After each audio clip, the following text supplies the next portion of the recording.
High school will be the best years of your life. Whoever is telling you that is lying. If high school was the best years of your life and you peaked, that's really sad.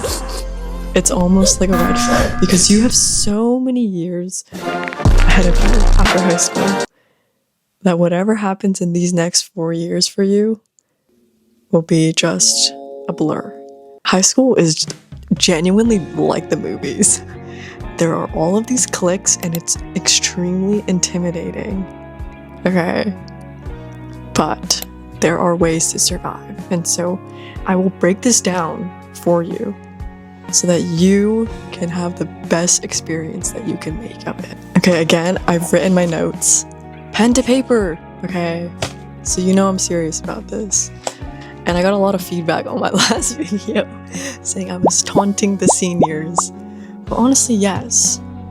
Good. I should be taunting the seniors because you gotta lock in that year. You've been working your whole life up until the college application season, and if you don't lock in, you're messing the past 17 years of your life. So yes, I will be taunting you as a senior. But if you're completely new to high school, I'm not going to scare you anymore because high school itself is scary enough, and it's honestly something that you will never forget. So I'm going to take you through tips on how to survive your social life in high school. I'm going to first go through the internal. So how do you think about yourself? And the external, how do you scout the scenery at high school? How do you look at all of these cliques and decide where you want to identify with? And third, how to execute once you have a good circle around you. So let's get started. All right, let's start with the fundamental rule. The fundamental rule of this whole process that you need to know in the back of your head is that your environment will affect you subconsciously, whether you like it or not. So you better be wise about who you surround yourself with. I am not joking. It's gonna be subconscious. You cannot control this. So you better control what you can, which is who you surround yourself with. Okay? Because at the end of the day, it is inevitable that you will become a little bit like who you surround yourself with. So you gotta be wise. All right? That's your fundamental rule. Write that down now. Okay, we're gonna start with the introspection. Introspection means thinking about yourself and who you are internally before you move to the external surroundings around you, right? Because you gotta have a strong foundation before you go out into the wild and throw yourself out there. So my first big point is that you have to be secure in being yourself. You should be working to be comfortable with being alone. I used to be one of those people that were so desperately afraid of looking like I was alone. Like if my friends were going to the bathroom, I was going to the bathroom too, because I'm not standing in the hallway looking alone with no friends. Like that was my biggest nightmare. Isn't that crazy? Genuinely, that's such a non-issue. You'll realize it when you get older, but I know at that age, that's like the biggest deal, right? So you gotta be comfortable with being alone because you need to think about it. Nobody really cares. And I know that's so generic, but if you think about it, every day, a lot of these teenagers are very self-conscious about themselves. So it's constantly, I don't want to look alone. I want to be perceived in a certain way, right? But if you're constantly chasing this brand image that you're making for yourself, you're sacrificing your own comfort. Because what if I needed to go to office hours because I was really struggling in a subject, but I didn't want to look like I was struggling to my peers. I didn't want them to look down on me, so I never ended up going to office hours. That is so foolish. Don't do that, okay? You gotta be comfortable in being yourself and not caring what other people think, because everyone is so caught up in thinking about how other people perceive themselves that they are not thinking about how other people will perceive other people, if that makes any sense. Like, I will be so concerned about how other people view me that I'm not concerned about how other people view you, right? And if everyone is thinking that way, nobody is thinking about you except yourself. So you got to give yourself that peace of mind. Nobody's opinion really matters other than yourself, okay? Do not be overthinking everyone, and be comfortable and secure in yourself, okay? All right, next is extremely important. It's something that I've been reflecting on a lot these days, okay? And it is that at this time, you are going to be surrounded with everyone that is your age, and it is inevitable that you are going to compare yourself. Whether you like it or not, you are going to compare yourself to the people in your grade, to the people older than you, to the people younger than you, to your friends, whether you like it or not, okay? And what I noticed is that comparison and gratitude struggle to coexist. The moment you begin measuring your life against someone else's is the very moment that you are diminishing the value of your own. What you once considered enough is suddenly inadequate because somebody else exists. Isn't that crazy? Absolutely nothing has changed. It's solely because you now know that someone else has more. And comparison will slowly erode your gratitude. You won't be grateful for what you have, and instead you'll be so focused on everyone else. If you're constantly defining your worth in relation to someone else, there will always be someone that's doing it better, has more, or seems further ahead. And chasing that standard means you will never be fully satisfied with yourself, because that standard is never fixed. That standard will constantly be evolving continuously, and you're essentially chasing something that you will never be able to catch.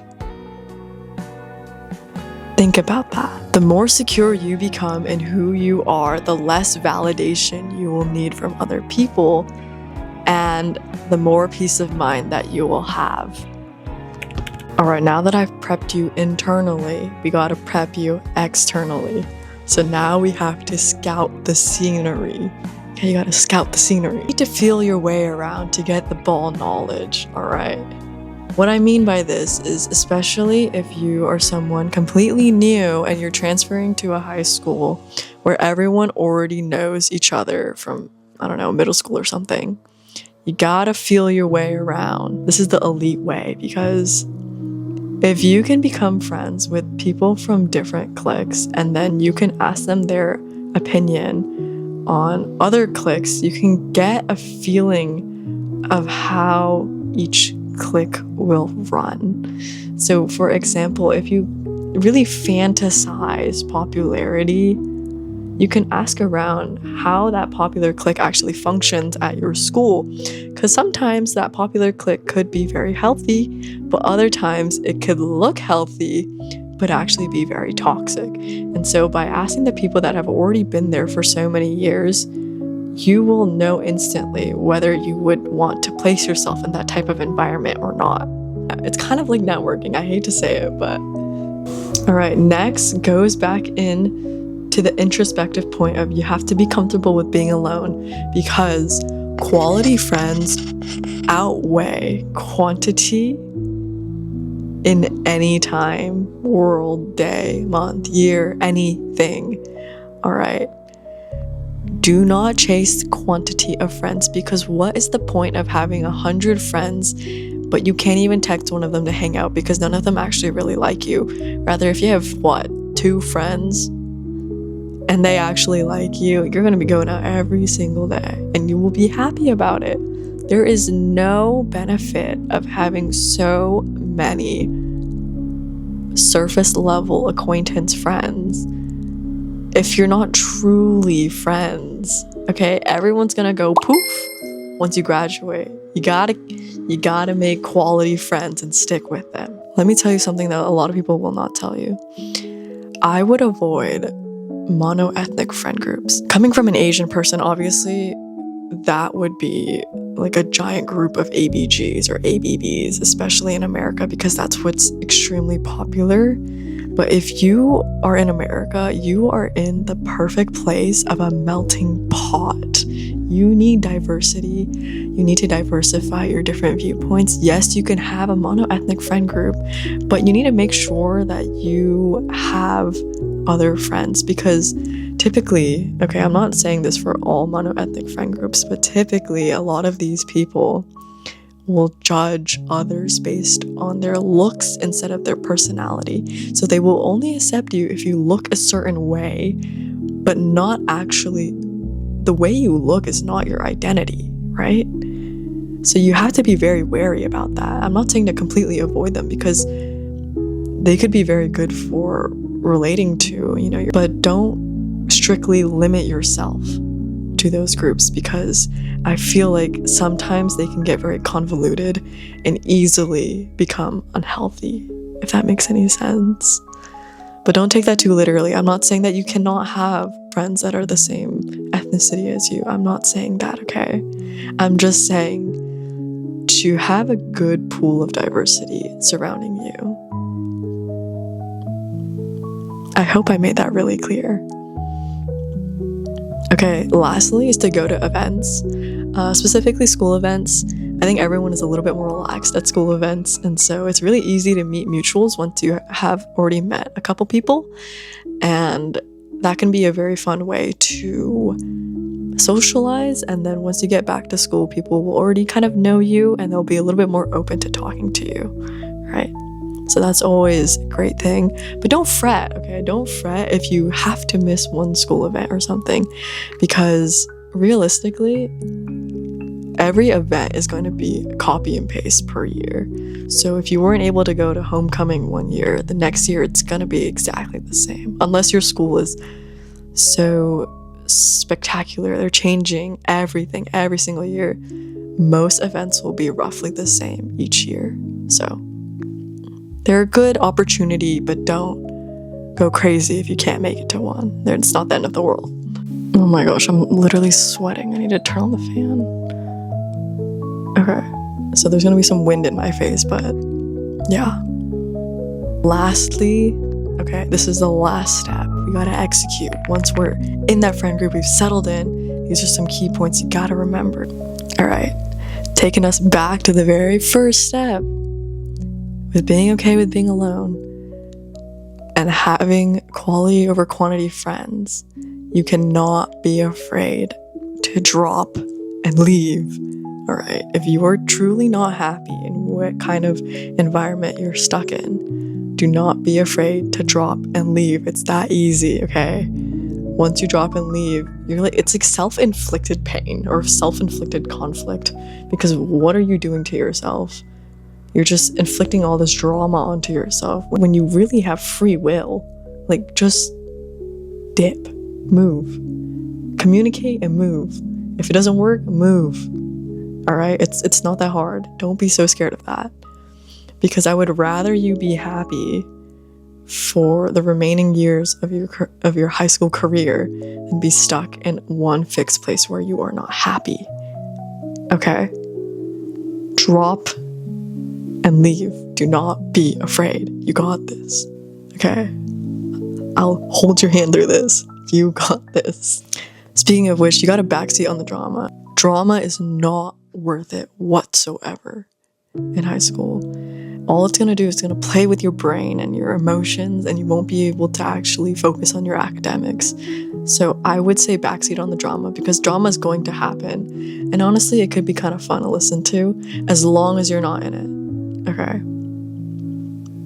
So I would say drop and leave and backseat on the drama.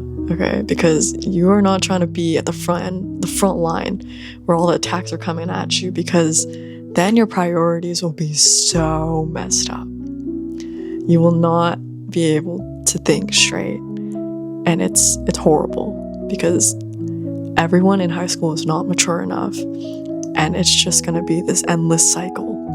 All right, so always have that exit option in your back pocket. And run if you can. Run if it's necessary, okay? Run.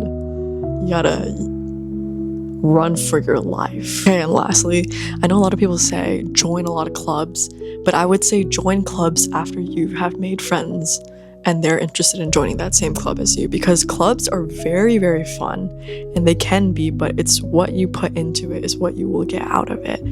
Some of them will have very exclusive friend groups, so it's not really this fantasized, oh, if you join a club, you'll automatically be accepted in the community, right? Way more comfortable if you join with someone else, because yes, you can join a club that you're interested in, but if you're by yourself and you struggle to socialize, it'll be kind of hard to break into that clique once you've already broken into the club, because I don't know, it's just like a lot of socializing, and it's easier when you have a circle around you that you guys can break in together, and it's way more fun, okay? Because you can be in the funnest club, but if you don't have a community within that club, it can become very isolating. So yeah, that's what I would say about clubs. Clubs are very good, but just make sure that you have a nice community within your club that you can really resonate with. Now that you are secure in yourself, you can scout your scenery and you can execute. Just internalize everything. Take the rest of the summer to really think about everything and gear up your suit and your armor. And then high school will be the best years of your life. JK. I say that in a joking way, okay? Because I still stand by how I opened up the video. But I would define the best years as something that will be a good memory to look back on, and a place where you can protect your peace and you will be truly satisfied with yourself. So if that is what you come out of high school with, then that is good enough. Okay, bye-bye.